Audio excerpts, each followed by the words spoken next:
তখন আমি বললাম ভাইপোকে কী দিতে হবে যেটা আমি দিতে পারিনি। খালেক মোল্লা গার্ডেন রিচের যে এমএলএ তাকে নাকি দিদি রিকোয়েস্ট করেছেন যে খালেক তুমি গার্ডেন রিচটা ছেড়ে দাও, আমি দাঁড়াবো।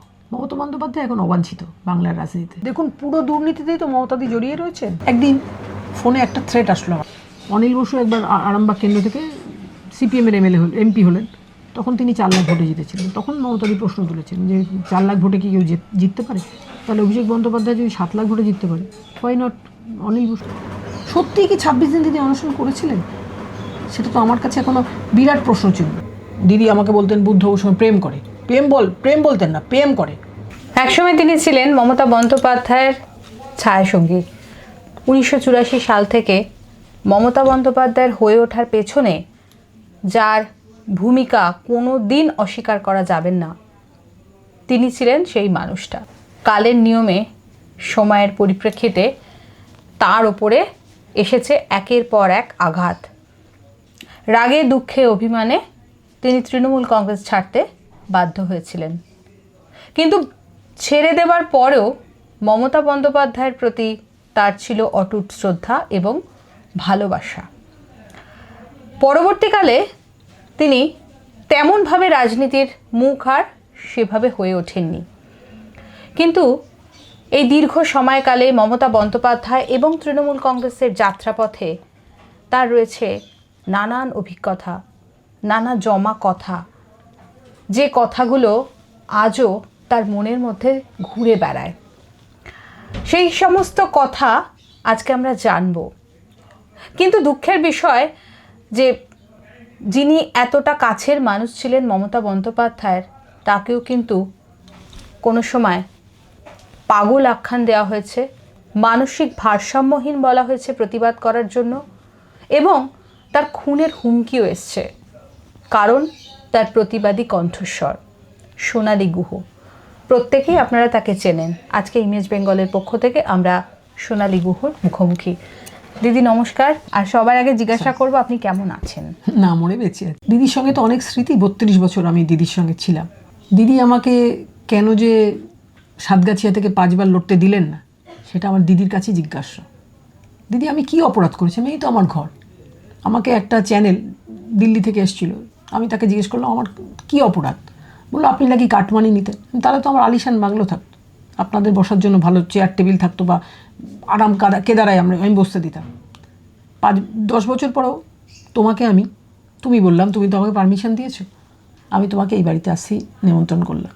তখন হয়তো আমি আর বেঁচে থাকবো না, কিন্তু আমার কি অপরাধ ছিল? কেন দিদি আমাকে টিকিটটা দিলেন না? যেদিন টিকিট দেওয়া হলো না সেদিন বক্সিদা আমাকে ডাকলেন। বক্সিদা, সুব্রত বক্সি, আমাদের তৃণমূলের যে পার্টি প্রেসিডেন্ট, তিনি বললেন, তিনি আমাকে ওস্তাদ বলতেন, ওস্তাদ কালকে একটু আসবি। আমি কোথায় যেতে হবে বক্সিদা বলো? বললেন আমার ভবানীপুরের বাড়িতে। আমি 72 নম্বর ওয়ার্ডে ওনার যে বাড়ি সেখানে গেলাম। উনি হঠাৎ খুব কাঁদলেন, বললেন বোধহয় তোকে এবার টিকিটটা দেওয়া যাচ্ছে না। তখন আমি বললাম কেন বক্সিদা, আমার কি অপরাধ? বললেন ভাইপো মানে অভিষেক ব্যানার্জি। তখন আমি বললাম ভাইপোকে কী দিতে হবে যেটা আমি দিতে পারিনি? মমতাদি আমাকে একবার নানুর দিবস, 27শে জুলাই নানুর দিবস হয়, মমতাদি তখন পঙ্কজ ব্যানার্জি হচ্ছেন বিরোধী দলনেতা, পঙ্কজদার ঘরে ফোন ছিল, মমতাদি সেই ফোন থেকে ফোন করলেন। তিনি বললেন যে সোনালি আজকে বুদ্ধদেবের বার না? আমি বললাম হ্যাঁ বৃহস্পতিবার ছিল। দিদি আজকে বুদ্ধদেব বাবু তো আসবেন। তখন বললেন ওকে কিন্তু 1 মিনিটও বলতে দিবি না। তখন আমি বললাম আচ্ছা বলতে দেবো না। কেন দিদি? বললেন নানুরে আমাকে ঢুকতে দিচ্ছে না। নানুরে তখন 11 জন ক্ষেত মজুরকে পুড়িয়ে মারা, মানে কেটে মারা হয়েছে বা কিছু একটা মেরে ফেলা হয়েছে। উনি প্রতিবাদ জানাতে গেছেন, আমাকে নানুরে ঢুকতে দেওয়া হচ্ছে না, বোম ফেলা হচ্ছে আমার মিটিং স্পটের সামনে। আমি তো অমনি তাহেলকা মাচিয়ে দিলাম। বুদ্ধবাবুকে বলছি যে আপনি বলুন স্যার যে কেন মমতা ব্যানার্জিকে নানুরে ঢুকতে দেওয়া হচ্ছে না। আমি বুদ্ধদেববাবু গলা টিপতে গেলাম, মানে মমতা ব্যানার্জির নির্দেশ তো, মহামায়ার নির্দেশ। তখন নন্দরানী দল ছিলেন কেশপুরের এমএলএ, নন্দরানী দল আমার দিকে এগিয়ে আসছে। বুদ্ধবাবু না এরকম করে বসে রয়েছে, আমি এরকম করে বুদ্ধবাবুর দিকে এগিয়ে গেছি। তখন বুদ্ধবাবু বললেন যে, বুদ্ধবাবু কিছু বলছেন না, আমি নন্দদিদিকে বলছি নন্দদিদি তুমি যদি আর 1 পা এগো তাহলে আমি কিন্তু সিএম গলা টিপে দেবো। তারপরে পঙ্কজদা তখন আমাকে বললেন যে সোনালি আমাদের প্রতিবাদ করার দরকার ছিল। বুদ্ধবাবু আমাকে বললেন যে সোনালী গুহ আপনি যাবেন না, বুদ্ধদেব বাবুর পিএ বা পিএস যাই বলুন, ভাস্কর লায়েক, WBCS অফিসার। তখন আমি লায়েককে বলে দিয়েছি 10 মিনিটের মধ্যে বম্বিং বন্ধ হয়ে যাবে, আপনার নেতৃত্বে স্পটে পৌঁছতে বলুন। আচ্ছা। বুদ্ধদেব বাবুকে দিদি বলতেন যে বুদ্ধবাবু নাকি সাপের ছোবল নেয়, কিন্তু সে কথাটা সর্বৈব মিথ্যা। আমি বুদ্ধবাবুকে চা খেতে দেখেছি, সিগারেট খেতে দেখেছি অনেকবার। আমি বুদ্ধদেববাবুর কাছ থেকে গিয়ে চায়ের কাপ থেকে বলতাম, আপনি ওই ঠান্ডায় আমরা বসে থাকবো, আপনি একা চা খাবেন? আমি ফন্ড অফ টি, আমরা চাটা কিছু খাবো না? তখন বুদ্ধবাবু হাসতেন, হেসে বলতেন, রিনা, আমাদের বিধানসভার একজন ডি গ্রুপের স্টাফ আছে, তার নাম রিনা, তিনি বুদ্ধবাবুকেও চা দিতেন, দিদিকেও চা দিতেন। রিনা মারা গেছেন, তো মমতাদি নাকি রিনার জন্য শোকটোক জ্ঞাপন করেছেন, অনেক করেছেন। তো বুদ্ধবাবু বলতেন, রিনা, সোনালী গুহকে চা দাও। রিনা বলতো, হ্যাঁ স্যার। তখন আমি তার মধ্যে কিন্তু আমার বুদ্ধবাবু থেকে কাপ থেকে ঢালা হয়ে যেত, মানে প্লেটে লিন তাপ, ওই যেটা প্লেটে ঢেলে ঠান্ডা করে না, সুত করে খেয়ে নিতাম আমি। তখন আমি, স্যার আমি আপনার কাপটা এঁঠো করিনি, আমি এতে ঢেলে খেয়েছি, প্লেটে ঢেলে খেয়েছি। বুদ্ধবাবু একদিন আমাকে মা বললেন, লোকপাল বিল নিয়ে আলোচনা হচ্ছে। তো বুদ্ধদেব, আমি লোকপাল বিল নিয়ে আমার বিভিন্ন বলা ছিল।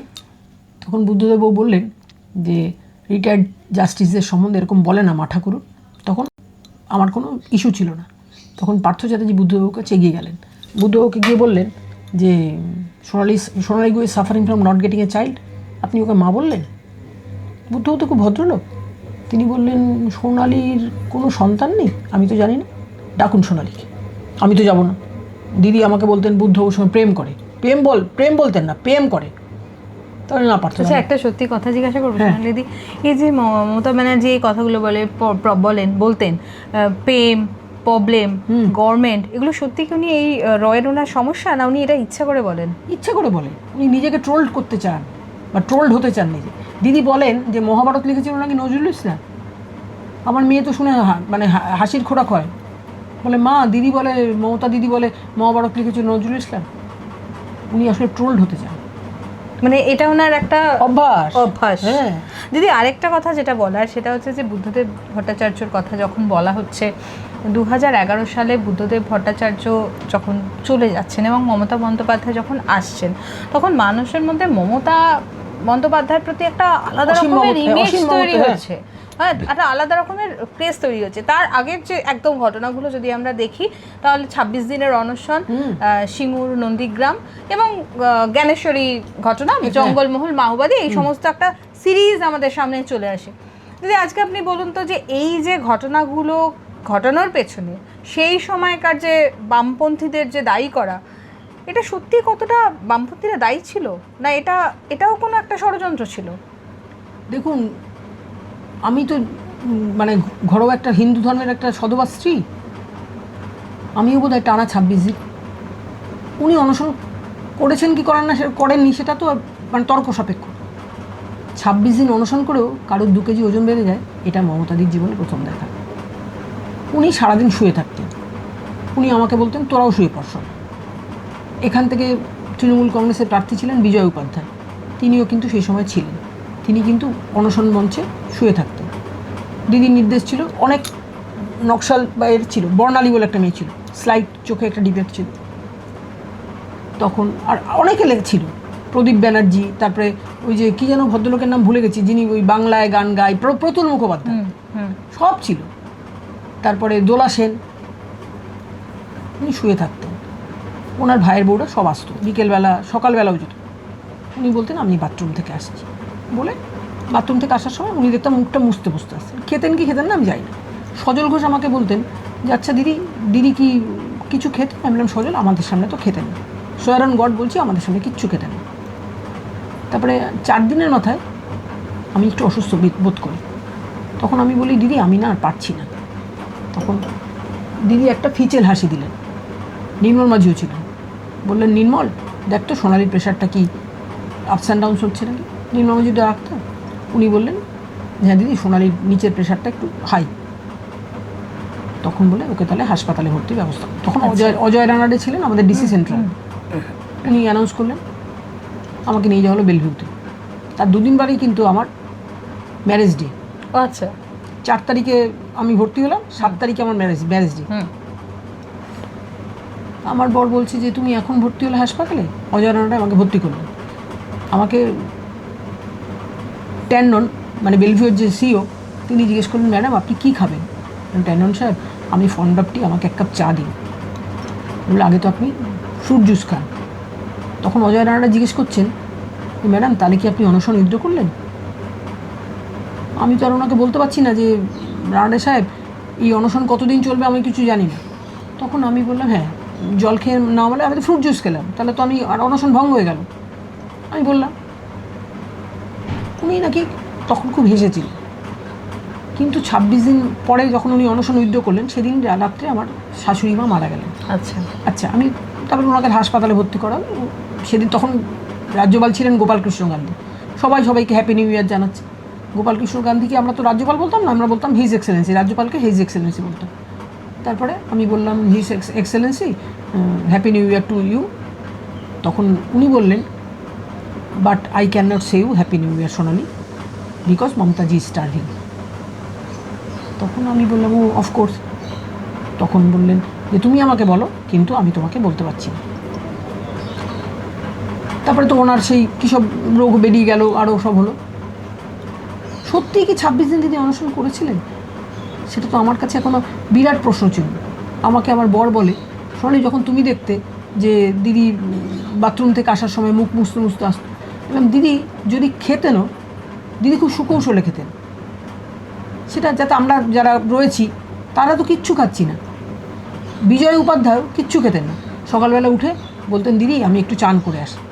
বিজয় উপাধ্যায় তো নন বেঙ্গলি, তিনি চান টান করে ফ্রেশ হয়ে দাড়ি টাড়ি কামিয়ে চুল টুল আসতে আসতে আমাকে দিদি বলতেন মুটি।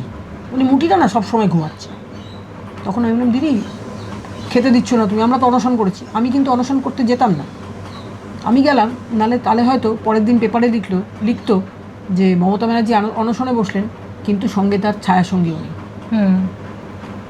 যখন আমরা অনশন 3-4 দিন হয়ে গেছে, তখন ভাস্কর লায়েক আমাদেরকে ভিজিট করতে আসলেন যে অনশন মঞ্চটা কেমন চলছে। তখন আমাদের একজন সিনিয়র এমএলএ, তিনিও এখন অসুস্থ, তিনি বলছেন মেরে এটাকে নামা।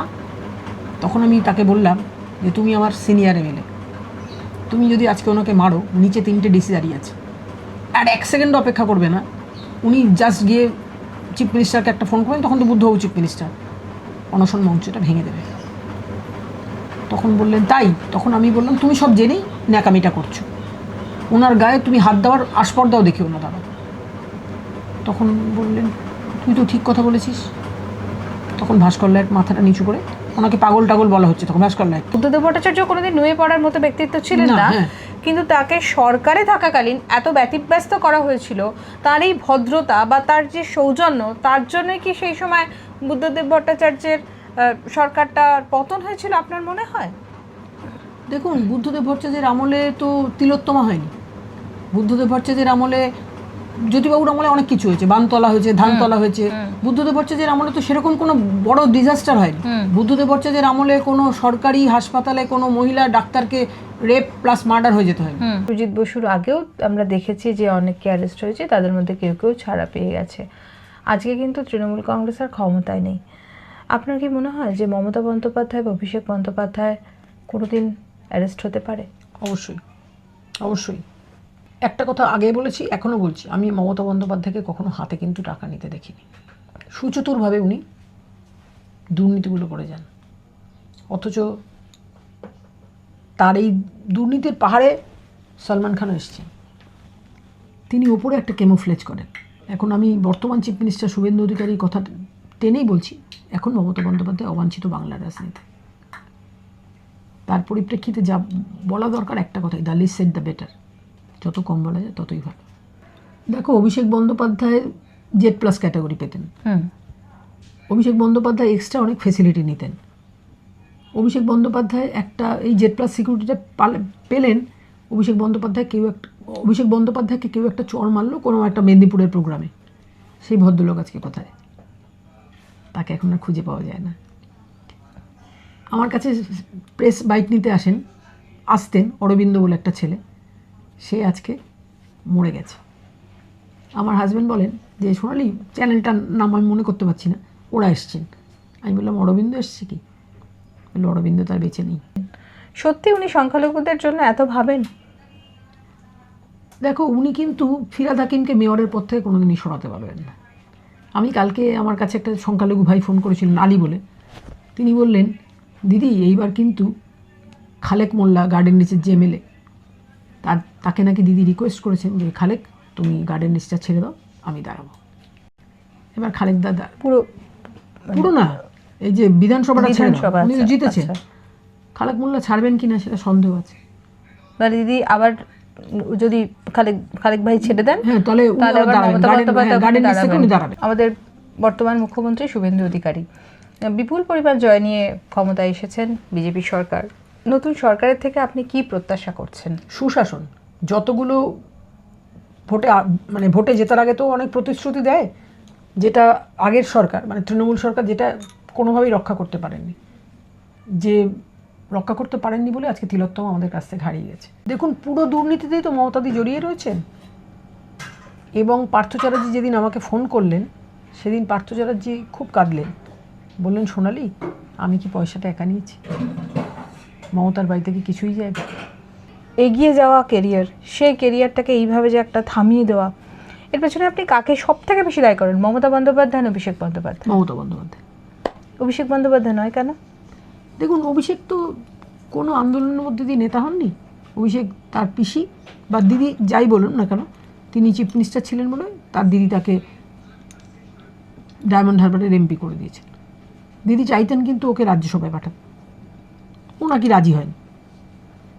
ওর 7 লাখ ভোটে জেতাটাও, আমি তখন যদিও এমএলএ ছিলাম না, আমাকে তার আগে এমএলএ থেকে সরিয়ে দেওয়া হয়েছে, সেটা আমার কাছে অ্যাবসার্ড। অনিল বসু একবার আরামবাগ কেন্দ্র থেকে সিপিএমের এমপি হলেন, তখন তিনি 4 লাখ ভোটে জিতেছিলেন। তখন মমতাদি প্রশ্ন তুলেছিলেন যে 4 লাখ ভোটে কি কেউ জিততে পারে? তাহলে অভিষেক বন্দ্যোপাধ্যায় যদি 7 লাখ ভোটে জিততে পারে, হোয়াই নট অনিল বসু?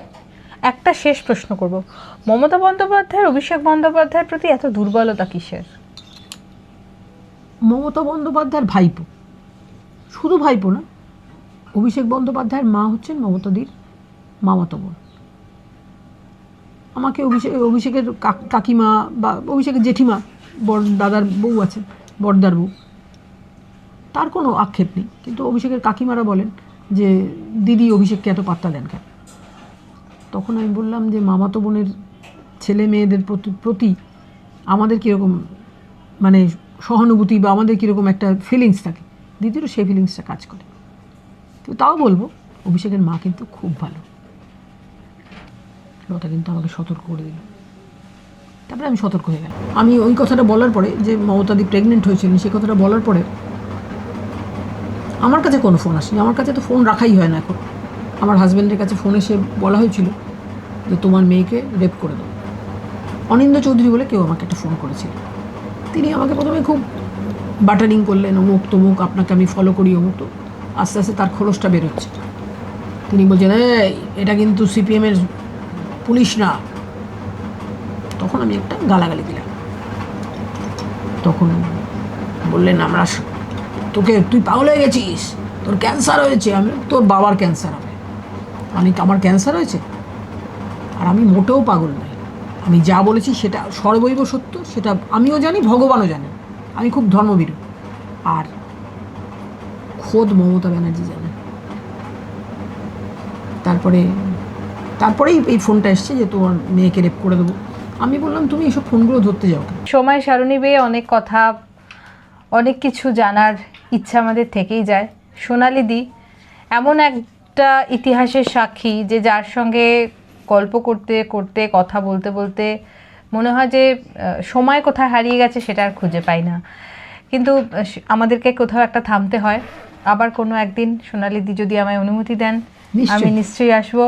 আরও কথা আমি নিজে জানবো আর আপনাদের জানাবো। কারণ যে অধ্যায় 15 বছরের, সেই অধ্যায়টা শুধুমাত্র শাসনের অধ্যায় নয়।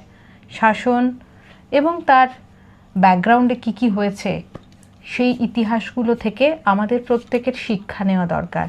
আর সেই শিক্ষা গ্রহণ করার জন্যই আমাদের বারবার কোথাও যেন সোনালিদির কাছে ফিরে আসা। ভালো থাকবেন সোনালিদি, সুস্থ থাকবেন। আপনার সুস্থ থাকাটা অত্যন্ত দরকার। তোমরাও ভালো থেকো, সুস্থ থেকো। বারে বারে আমার সঙ্গে এসো, গল্প করবো, আড্ডা মারবো। আমি আড্ডা পাগল। আমি আর খুব ফন্ডার ভালো টি লাগলো, ভালো থাকবে। হ্যাঁ